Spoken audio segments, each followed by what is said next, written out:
Découvrez des destinations de rêve et vivez la passion des voyages avec CAA Québec.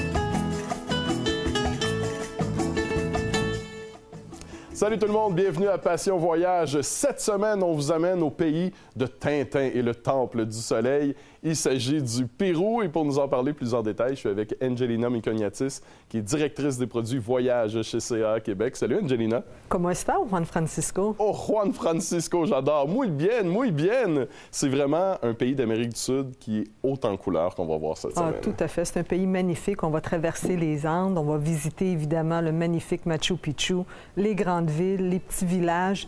On va interagir avec les gens de la place et on va vraiment découvrir l'âme du Pérou. Bref, vous restez là, car tout de suite, au retour de la pause, on va débuter par la ville de Lima, qui est située au Pérou à Passion Voyage.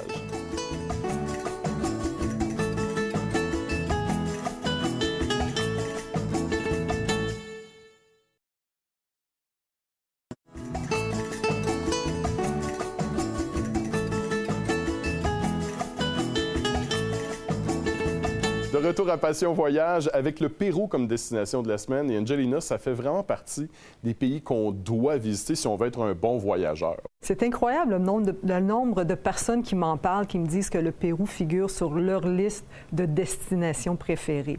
Mais ceci étant dit, Jean-François, le Pérou, quand même, n'est pas pour tout le monde. Il faut être en forme, je pense, pour aller au Pérou. Il faut être en forme. Il faut savoir que c'est un rythme qui est très soutenu lorsqu'on va au Pérou. Donc, c'est pas à la portée de tous. Et aussi, il faut savoir qu'on est en altitude. Donc, ça peut causer des inconforts pour certaines personnes. Donc, c'est toutes des choses qu'il faut prendre en considération avant de partir au Pérou. Et on peut avoir même des surprises. On peut être très en forme physiquement et se rendre compte qu'on a le mal des hauteurs rendu en altitude. Pour l'avoir déjà vécu au Mont-Blanc, c'est pas agréable, bien. On va parler de la ville de Lima, qui est une ville de 10 millions d'habitants. Oui, la ville au 5e rang, la plus importante de l'Amérique latine, est sur le bord de l'océan Pacifique, donc une vue magnifique, au confluent de 3 rivières également.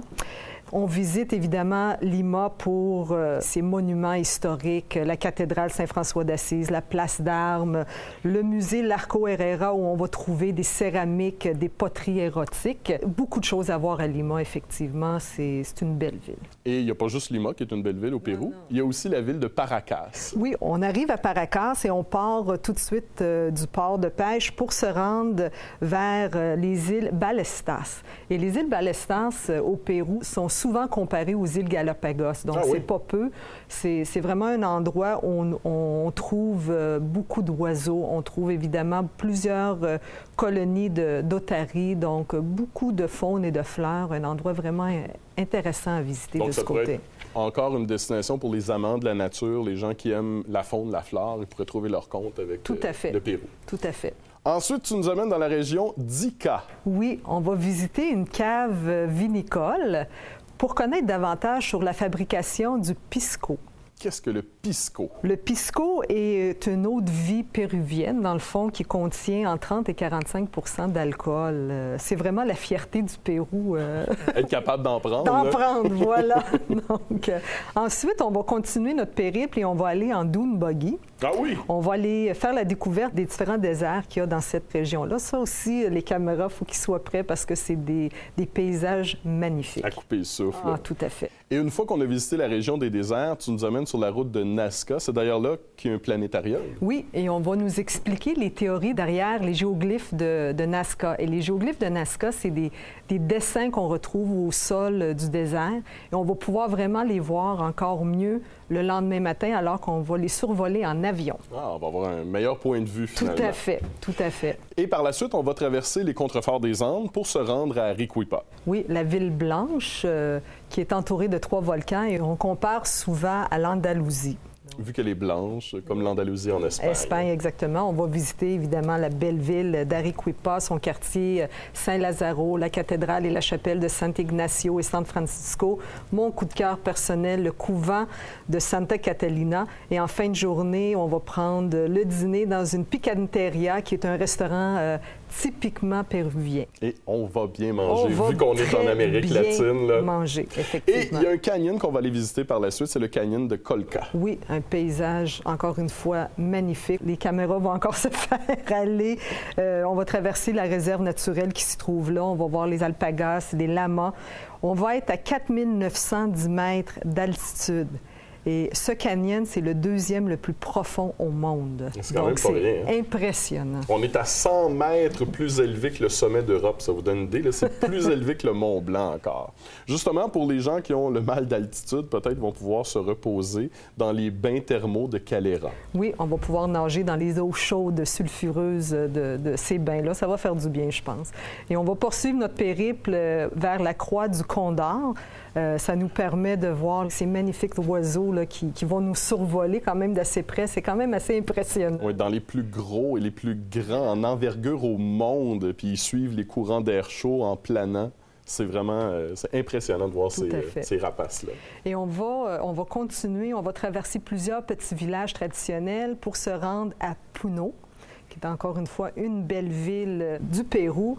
Et aussitôt, on va repartir en bateau pour aller naviguer sur le lac Titicaca. Le fameux lac Titicaca, il existe pour vrai. Quand on était jeune, on aimait ça, dire ce mot-là. Bon, on pensait que c'était pas vrai, on pensait que ça existait pas. C'est un vrai lieu pourtant. Oui, c'est le plus haut lac navigable au monde à 3800 mètres d'altitude. Donc, c'est vraiment quelque chose. Et lors de la navigation du lac Titicaca, on va visiter deux îles. La première, c'est l'île Uros, dont le peuple s'est éteint depuis les années 50, mais aujourd'hui, c'est exploité encore pour des fins touristiques. Et le deuxième, c'est l'île Takil, qu'on pourrait appeler quasiment l'île tranquille, parce que c'est vraiment une île dont la modernité a vraiment évité, on pourrait dire. On s'éclaire encore à la chandelle, il n'y a pas de voiture, il n'y a pas d'hôtel, il y a quelques petits magasins. Et on trouve également des ruines pré-Inca sur cette île-là. Donc, ça vaut vraiment le détour. C'est vraiment quelque chose de différent de ce qu'on a déjà vu. Et comme le modernisme est absent, comme il n'y a aucune source lumineuse, semble-t-il, c'est un des plus bels endroits au monde pour faire l'observation des étoiles. Tout à fait, Jean-François. D'ailleurs, c'est ce qui complète notre premier bloc sur le Pérou à Passion Voyage. Au retour de la pause, il sera question de la ville de Racchi et de la route pour Cusco. Mais avant, on va aller rejoindre notre conquistador qui est en centre de service, Cédric, avec ses conseils voyage.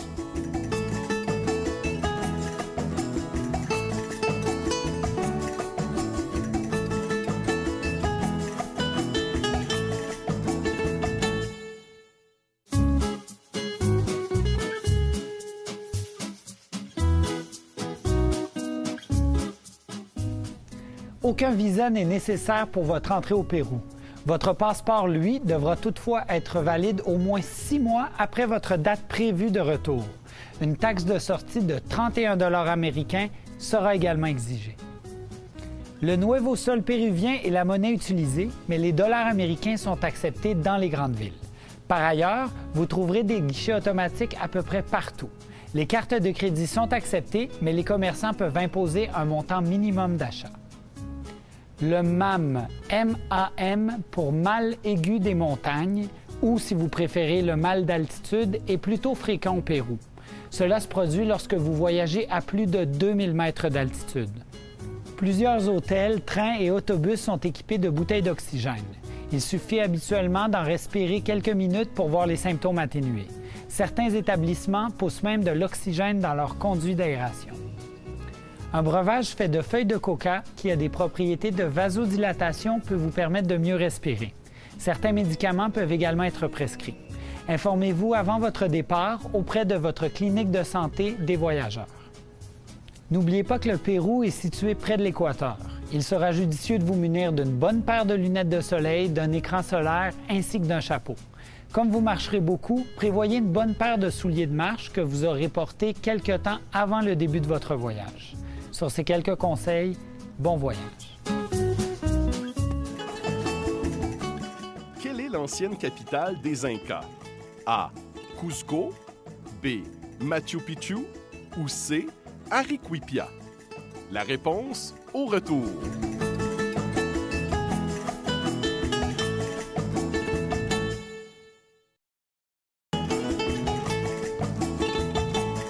La réponse est A.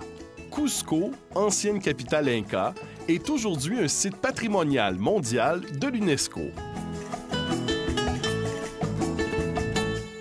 De retour à Passion Voyage avec le Pérou comme destination de la semaine. Là, cette fois-ci, Angelina, on va aller dans les secteurs vraiment au cœur de la culture inca. Oui. On va se rendre tranquillement pas vite vers le Temple du Soleil, mais avant, on va aller visiter la nécropole. Oui. Mais c'est pas à Athènes, ça? Non. La nécropole Silustani, qui est un monument, un complexe archéologique qui est très reconnu pour ses tombeaux de pierre. C'est vraiment fascinant qu'est-ce qu'on peut voir là. Et on va continuer vers la ville de Rakchi.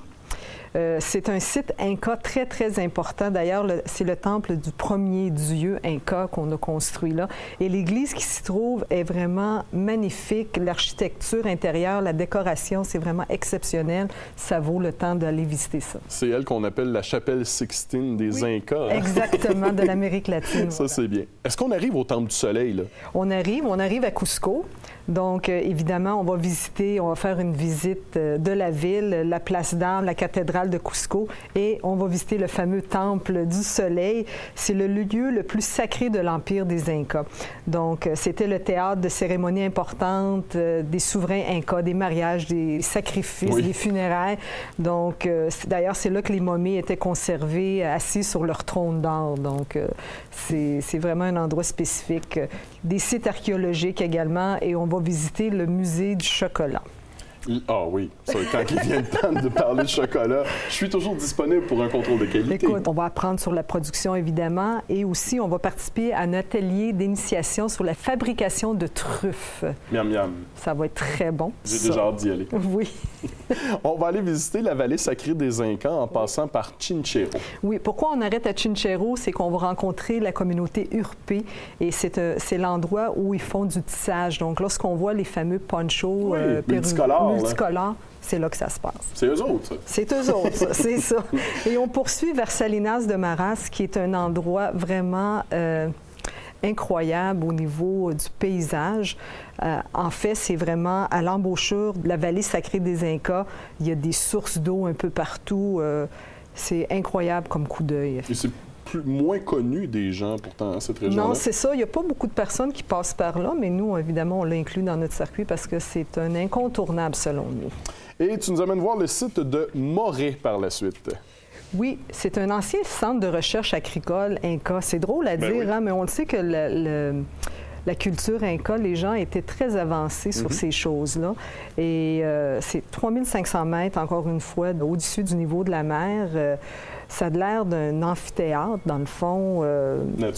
Naturel, avec 2 petits amphithéâtres secondaires. Plusieurs terrasses qui sont disposées en cercle. Et dans le fond, ce qu'on faisait, c'est qu'on faisait la culture à différentes hauteurs dans la montagne, parce qu'il y avait des climats différents. Donc, on pouvait vérifier comment les plantes, finalement, réagissaient à différentes températures. C'était quand même assez ingénieux pour l'époque. Pour l'époque, c'est ça. Là. Oui, c'était magnifique. C'est-tu là qu'on arrive au Machu Picchu? Enfin! Enfin, on y arrive. C'est un peu le clou du spectacle. Oui, c'est certain. On va prendre le train pour s'y rendre, le train de Peru Rail, en première classe, donc le train avec un dôme. Donc, on va pouvoir vraiment apprécier tout ce qui est alentour de nous pendant qu'on fait notre périple. Comme un wagon panoramique, finalement. Exactement. Puis sur le chemin, on va pouvoir voir la fameuse Inca Trail. Donc, les gens qui le montent à pied, c'est le chemin qu'ils prennent pour s'y rendre. Donc, on sait que la vallée sacrée de Machu Picchu a été oubliée pendant des siècles. Ça fait quand même pas longtemps qu'elle a été redécouverte et c'est l'œuvre maîtresse, évidemment, de la civilisation Inca. C'est un site vraiment mythique qui nous donne des frissons. Hein. Souvent, les gens me demandent de le décrire, puis j'ai vraiment pas de mots. La seule chose que je pourrais vous dire, pour ceux qui ont vu les pyramides en Égypte, c'est à peu près le même sentiment. On est devant quelque chose qu'on a de la misère à expliquer. Et on reste vraiment bouche bée devant la beauté du site, finalement. Et c'est impressionnant, c'est tellement empreint d'histoire, ce site-là. C'est magnifique. Et c'est à se demander comment les hommes ont fait pour bâtir ça sans grue, sans pelle mécanique. C'est ça qui est impressionnant. C'est pour ça que je vous dis, ça dépasse notre logique un peu. Hein. On a l'impression d'être vraiment quasiment sur une autre planète. À ce point-là, à ce point-là. Quand même. Des fois, si on arrive très tôt le matin, les nuages et tout, là, c'est impressionnant. Impressionnant, oui. Et par la suite, on va terminer justement en retournant à nouveau à Lima. Oui, on retourne à Lima. C'est notre dernière journée complète au Pérou. Et pour souligner cette dernière journée, on va faire un tour gastronomique de la ville chez Jean-François qui t'aimes ça. Oui, j'adore manger, donc on va être servi à souhait là, pour les gourmands comme moi. Exactement. On va aller faire un tour du marché, le marché local. On va choisir nos aliments. Et par la suite, on va participer à la préparation de cosa, d'un ceviche et de lambo saltado par un cuisinier local, évidemment. Puis on va faire la dégustation de cocktails péruviens également. Donc, c'est ainsi que se termine notre découverte du Pérou, un pays, comme vous avez vu, magnifique. On finit ça en beauté, finalement. Tout à fait. Et parlant de beauté, on va aller rejoindre notre señorita en centre de service, Marie-Ève, qui est là pour nous donner quelques conseils à Passion Voyage.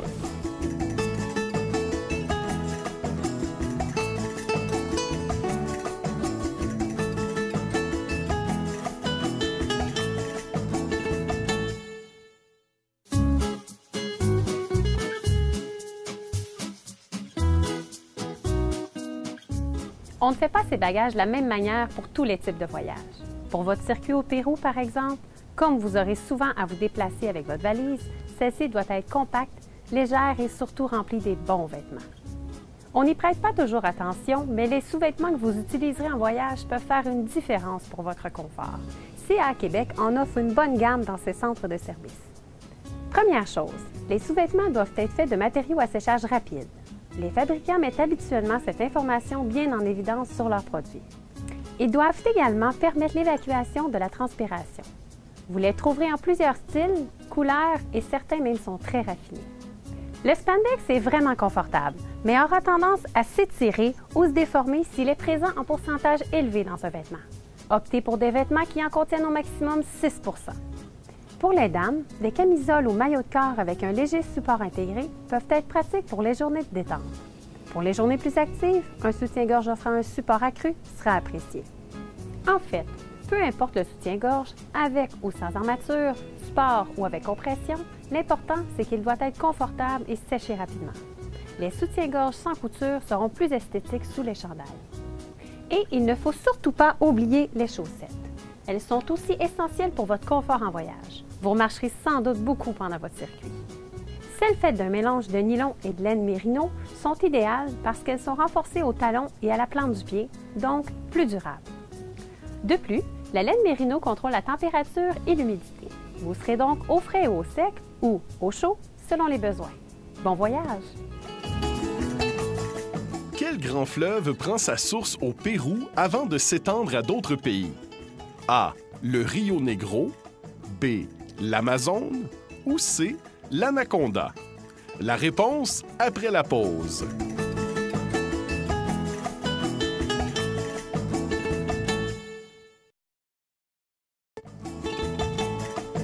La réponse est B. L'Amazone prend sa source au Pérou avant de se jeter dans l'océan Atlantique au niveau de la côte nord-est du Brésil. De retour à Passion Voyage avec le Pérou comme destination cette semaine. Et Angelina, on sait que, encore une fois, c'est un voyage qui est exclusif à CA Québec, l'itinéraire que tu nous as préparé. Il y a certains points forts qu'il faut surveiller. Bien certainement. Évidemment, la visite de la vallée sacrée et du Machu Picchu. On s'entend que c'est incontournable lorsqu'on va au Pérou. Le lac Titicaca et l'île Taquil. L'île Ballestas, qu'on se souvient, c'est l'équivalent des îles Galapagos. On a des vols intérieurs entre Cusco et Lima. Encore une fois, on sauve du temps au lieu de perdre du temps sur la route. Le train pour se rendre à Machu Picchu. Plusieurs visites authentiques avec les paysans. On va aller visiter également, on a parlé du musée du chocolat, pour aller voir de l'artisanat, le tissage, etc. Encore une fois, un groupe restreint de 25 personnes pour faire cette visite-là. Et évidemment, les services de l'accompagnateur francophone CAA Québec tout au long de ce voyage. Et en parlant du voyage, ce voyage a lieu du 10 au 25 mai 2013. Et encore une fois, je veux mentionner que ce n'est pas la première fois qu'on fait ce voyage-là, donc il est vraiment bien rodé. Nos forfaitistes travaillent en très étroite collaboration avec notre correspondant local au Pérou.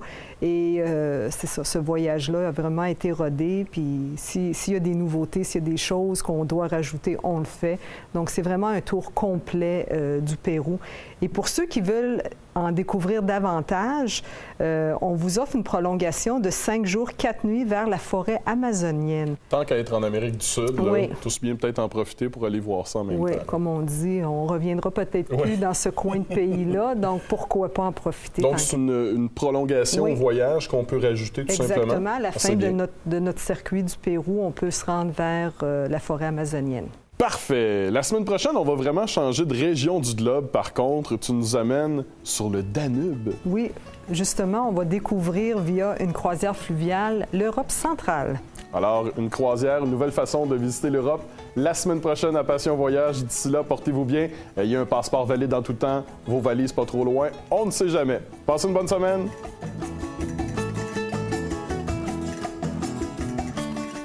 CAA Québec vous aide à dénicher votre destination de rêve. Pas besoin d'être membre pour en profiter. Voyager avec CAA Québec, ça vous avantage.